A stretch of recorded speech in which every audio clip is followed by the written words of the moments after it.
అందరికీ నమస్కారం. సంపూర్ణ కార్తీక పురాణం 12వ అధ్యాయం ద్వాదశి ప్రశంస.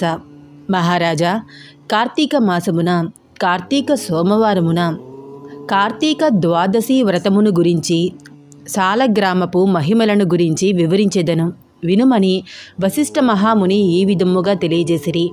కార్తీక సోమవారము నాడు ఉదయాన్నే లేచి కాలకృత్యములు తీర్చుకుని నదికి వెళ్ళి స్నానము చేసి ఆచమనము చేయవలేను. తర్వాత శక్తి కొలది బ్రాహ్మణులకు దానమిచ్చి ఆ రోజంతయు ఉపవాసము ఉండి సాయంకాలము శివాలయమునకు గాని విష్ణువాలయముకు గాని వెళ్ళి దేవుణ్ణి పూజించి నక్షత్ర దర్శనము చేసుకుని పిమ్మట భుజింపవలయును. ఈ విధముగా చేసిన వారికి సకల సంపదలు కలుగుటియే కాక మోక్షము కూడా పొందుదురు. కార్తీక మాసములో శని త్రయోదశి వచ్చిన ఎడల నా వ్రతం ఆచరించినచో 100 రెట్లు ఫలితము కలుగును.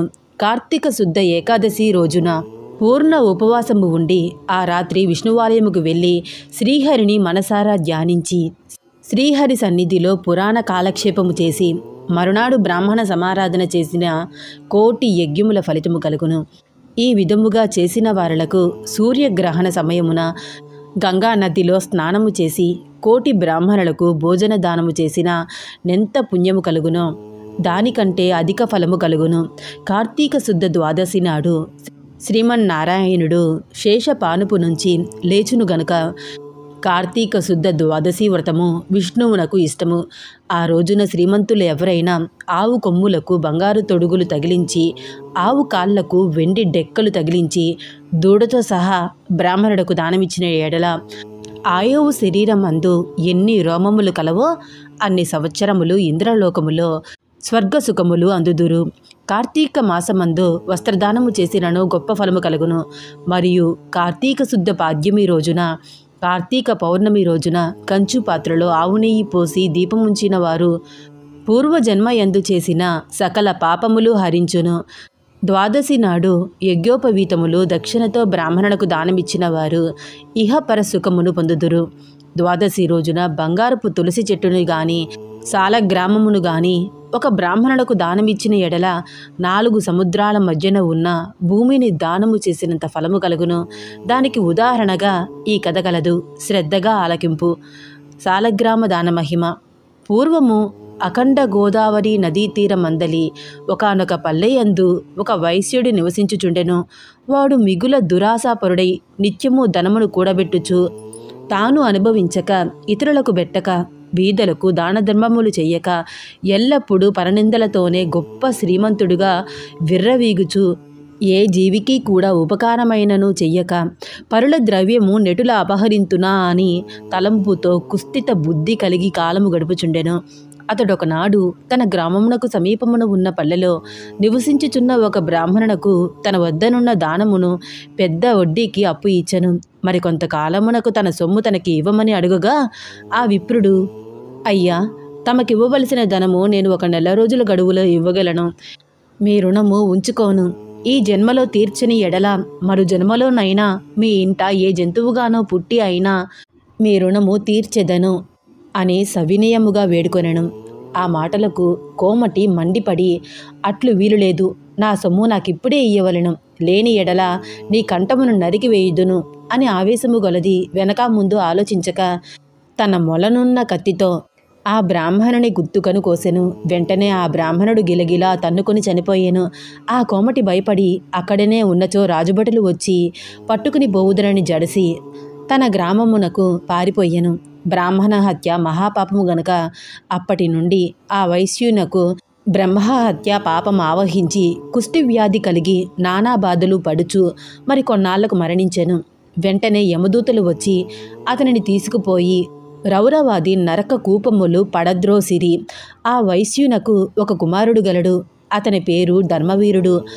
ఆ పేరునకు తగ్గట్లుగానే తండ్రి సంపాదించిన ధనమును దాన ధర్మములు చేయిచు పుణ్యకార్యములు ఆచరించుచు నీడ కొరకై చెట్లు నాటించుచు నూతులు చెరువులు త్రవ్వించుచు సకల జనులకు సంతోషపెట్టుచు మంచి కీర్తిని సంపాదించెను.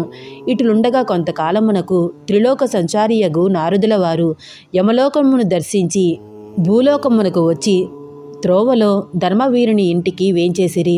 ధర్మవీరుడు నారదుల వారికి సాష్టాంగ దండ ప్రణామములు ఆచరించి విష్ణుదేవునిగా భావించి ఆర్ఘ్య పాద్యాది విధుల చేత సత్కరించి చేతులు జోడించి, మహానుభావ, నా పుణ్యం కొలది నేడు తమ దర్శనము లభించినది. నేను ధన్యుడను. నా జన్మ తరించినది. నా ఇల్లు పావనమైనది. శక్తి కొలది నే చెయ్యు సత్కారములను స్వీకరించి తమరు వచ్చిన కార్యమును విశదీకరింపుడు అని సవినీయుడై వేడుకొనెను.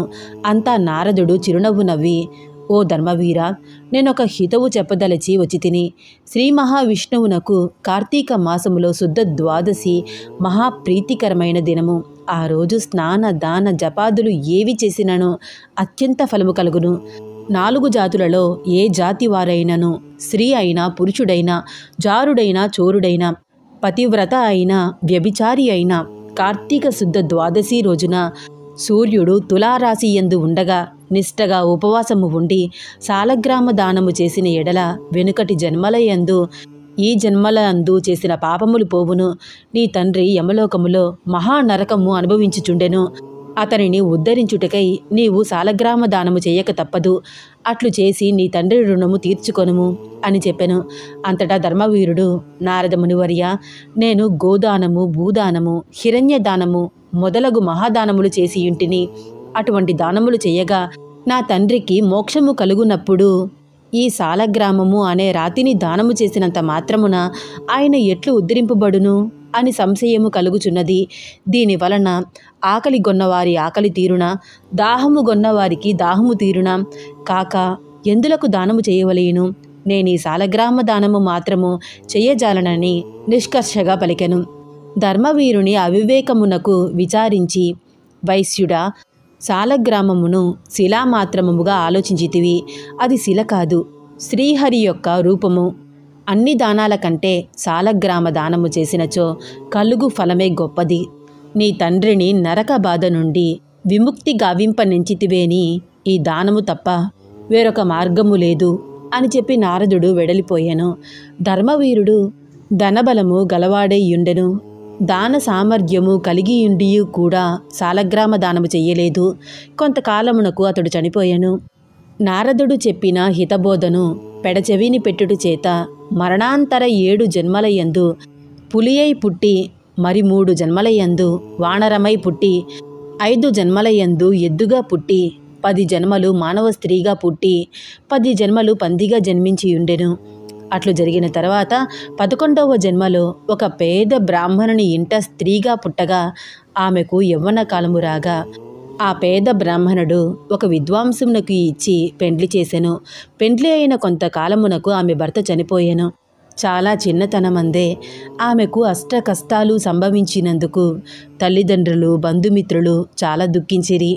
తండ్రి ఆమెకు ఈ విత్తము ఎందులకు కలిగెనో అని దివ్య దృష్టితో గ్రహించి వెంటనే ఆమె చేత సాలగ్రామ దానము చేయించి, నాకు బాల వైధవ్యమునకు కారణమైన పూర్వజన్మ పాపము నశించుగాక అని చెప్పించి సాలగ్రామ దానఫలము దారవోయించెను.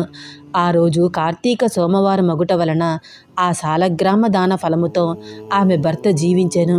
పిదప ఆ నూతన దంపతులు చిరకాలము సకల సౌభాగ్యములతో జీవించి జన్మాంతరమున స్వర్గమునకేగిరి. మరికొంతకాలమునకు ఆ బ్రాహ్మణ పుత్రిక మరొక బ్రాహ్మణుని ఇంట కుమారుడిగా పుట్టి నిత్యము సాలగ్రామ దానము చేయిచు ముక్తి నొందెను. కావున ఓ జనక మహారాజా, కార్తీక శుద్ధ ద్వాదశి రోజున సాలగ్రామ దానము చేసిన దాన ఫలము ఇంతింతగాదు, ఎంతో ఘనమైనది. కావున నీవును ఆ సాలగ్రామ దానము చేయుము. 12వ అధ్యాయం సమాప్తం. ఓం నమో దామోదరాయ నమః. ఓం నమ శివాయ. ధన్యవాదాలు.